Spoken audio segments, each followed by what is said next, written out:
Hello everybody, I am Tom, and welcome back to another video of English for Breakfast, where we check how many grams of grammar is in a video.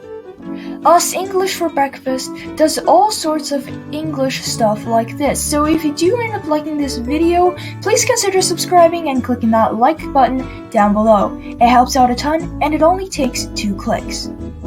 Alright, back to the actual video. Now, if you haven't read the title already, which many of you probably haven't because you just got totally clickbaited, today we will be working on juicy words.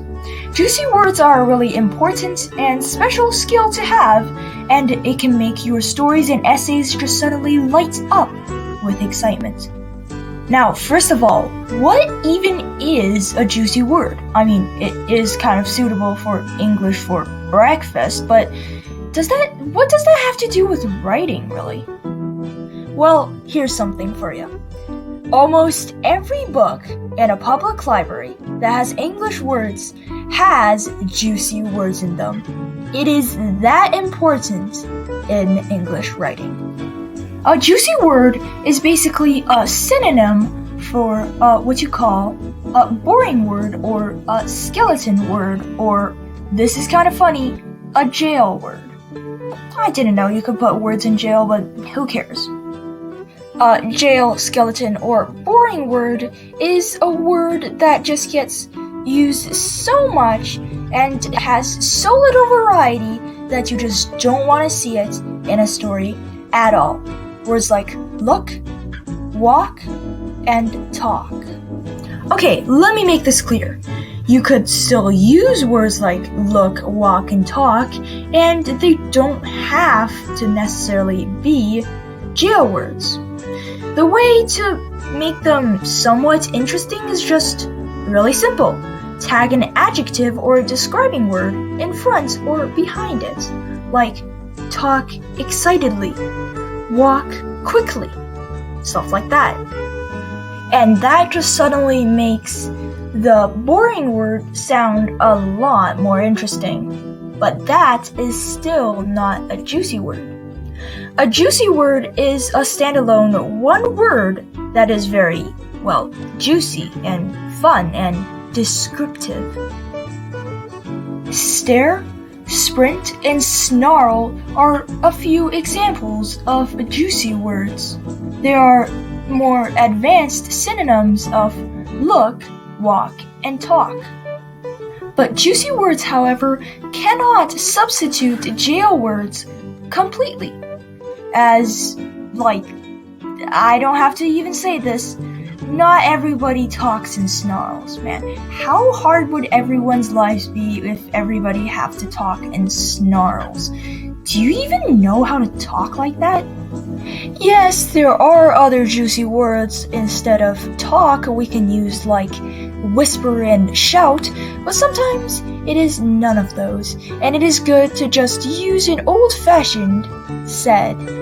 But, as I said before, you could tag along an adjective, like said fiercely, said happily, said joyfully. Okay, so there you go. You don't have to use jail words. Even if you do technically use them, they aren't jail words if you tag along an adjective. Some good books like Harry Potter and Narnia have next to 0 jail words. And your story could be like that too. Now, you're probably thinking this question: where do I find those juicy words I can use? Well, an easy way is just online, on Google, Chrome, whatever you prefer to use. But here is a list of some of the most well-known and the most common juicy words you can use to lighten up your stories and essays. To get a better understanding of how to use juicy words, let's look at a few fill-in-the-blank questions that I created and see what juicy words fits and what juicy words doesn't. For our first fill-in-the-blank, we will go with, "Oh, sorry," said Alex. Now, in this scenario, said would be the boring or the unjuicy word, and we want to change that into a juicy word or just a non-jail word. Now, we first need to determine why Alex is saying sorry, like what is his feelings and what is the scene. Because if we don't determine that, then every juicy word that is a synonym of said would fit in that blank. So what should the scene be? Okay, let's just say Alex went out for a walk with his friend Jack, and Alex accidentally tripped Jack and Jack fell. That is a scene for which Alex should and does say sorry. Okay, so we've got our scene. Alex tripped Jack and Alex said, "Oh, sorry." So what could we switch out said? For this example, we will do 1 that switches out said for a juicy word, and 2 add on an adjective like sadly after or before the word said. There are a few words we could trade out for said. Squeaked, yelped. So what do you guys choose? Comment down below, but my favorite is yelped. So we're gonna go with, "Oh, sorry," yelped Alex. So now we tag on the adjective. Now, when we're writing an adjective, we want to think about how Alex says or yelps, "Oh, sorry." Despairingly? Sadly? Well, this is your choice, but for me, I like despairingly better, so that's what we're going with.